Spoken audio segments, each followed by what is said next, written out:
கர்த்தருக்கு ஸ்தோத்திரம், மகிமை உண்டாவதாக. இந்த நாளுக்குரியதான வாக்குத்தத்தை நம்ம தியானம் எடுத்துக்கொள்ளலாம். சங்கீதம் 1வது அதிகாரம் 1வது வசனம் இப்படியாய் சொல்லப்படுகிறது. துன்மார்க்கர் ஆலோசனையில் நடவாமல் அப்படின்னு சொல்லப்படுகிறது.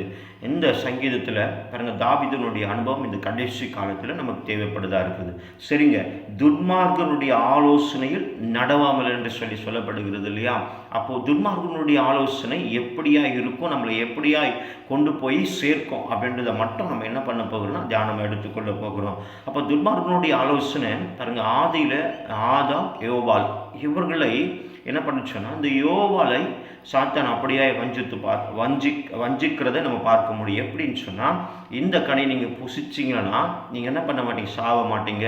இந்த கனியை புசிக்கும் போது நீங்கள் உங்கள் கண்கள் திறக்கப்படும் என்று சொல்லி துர்மார்க்கமான ஆலோசனை கொடுத்து அப்படியே எந்த நிலைமைக்கு அவங்க தள்ளப்படுறாங்கன்னு சொல்லி பார்க்கும்போது, ஆண்டவருடைய சமூகத்தில் நிற்கும்போது ஒரு நிர்வாணியாய் காணப்படுகிறாங்க. பாருங்கள், துன்மார்க்கமான ஒரு ஆலோசனை எப்படி கொண்டு போய் சேர்க்கும்னு சொன்னால் நிர்வாணமாய் சேர்க்கும்.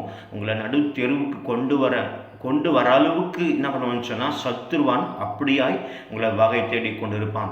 அப்போது இந்த ஆலோசனை நம்ம நடக்காதபடி நம்ம காத்து கொள்ள வேண்டும். அடுத்து சொல்லப்படுகிறது, பாவைகளுடைய வழியில் நில்லாமல் என்று சொல்லப்படுகிறது. அது நாங்கள் பாவைகளுடைய வழியில் நில்லாமல் என்று சொல்லப்படுகிறது. சங்கீதத்தில் இன்னொரு 119வது சங்கீதத்தில் அப்படியே சொல்லப்படுகிறது, வாலிபன் தன் வழியை எதனால் சுத்தம் பண்ணுவான். பாருங்கள், இந்த வழி என்பது ரொம்ப முக்கியமானதுங்க. நம்ம போகிற பாதை என்பது ரொம்ப முக்கியமானது. இந்த பாதையை கரெக்டான பாதையில் நம்ம என்ன பண்ணணும், ஞானமாக இருக்கணும். சில நேரத்தில் என்ன பண்ணுவோம், சாத்தானு பொல்லாத வழிகளை நம்ம கொண்டு போக ஆசைப்படுவான். அப்போ தான் அதான் சொல்கிறார் ஆண்டவர். இன்னொரு வார்த்தை அழகாய் சொல்லுவார் ஏசப்பா, ஐ ஆம் தி வே அப்படின்னு சொல்லுவார். அதாவது நானே வழி என்று சொல்லி ஏசப்பா சொல்லுவார். ஆமாங்க, அவர் கொடுக்குற வழியை நம்ம அறிந்து கொள்ள வேண்டும். பாருங்கள், இந்த குடிக்கிறவங்கெல்லாம் ஒயின் ஷாப் இல்லைன்னா சில வீட்டில் இருக்கிறது அடையாளம் சொல்லுவாங்க, அந்த வழியை காண்பிப்பாங்க.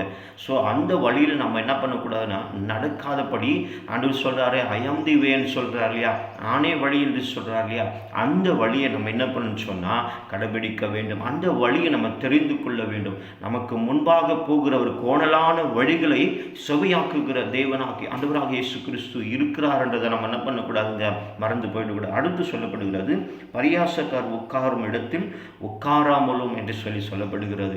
பரியாசம் பண்ணுகிறவர்களோட இடத்துல நம்ம என்ன பண்ணக்கூடாதுங்க, உட்காரக்கூடாது. ஏன் பரியாசம் பண்ணுகிற இடத்துல உட்காரக்கூடாதுன்னு சொன்னால், பரியாசம் பண்ணுகிறது மனுஷனை அல்ல தேவனை தான். ஏன் அப்படின்னு சொல்லி பார்க்கும்போது, நாம் தேவனுடைய சாயலாய் காணப்படுகிறோம். நாம் எப்படியாய் காணப்படுகிறோம் சொன்னால் தேவனாய் காணப்படுகிறோம். அப்போ இந்த சாயலை, இந்த தேவனை நம்ம என்ன பண்ணுறோங்க, பரியாசம் பண்ணுகிறோம். இனி பரியாசம் பண்ணக்கூடாது, அவரிடத்தில் உட்காரக்கூடாது என்று சொல்லி இந்த நாளும் தெரிந்து கொள்ள வேண்டும். நிச்சயமாக இந்த வசனங்கள் உங்களுக்கு ஒரு மாற்றத்தை கொடுக்குற ஒரு வசனமாக இருக்கும். நீங்கள் இதில் நன்மையை பெற்றுக்கொண்டிருந்தால் ஒரு எழுத்தின் மூலியமாக இதை தெரிவிக்கும்படி உங்கள் அன்போடு கூட அப்படியே கேட்டுக்கொள்கிறேன். கர்த்தர் உங்களோடு கூட இருந்து எல்லாம் காரியத்தையும் வாக்கிய பண்ணுவாராக்கு. ஆமென்.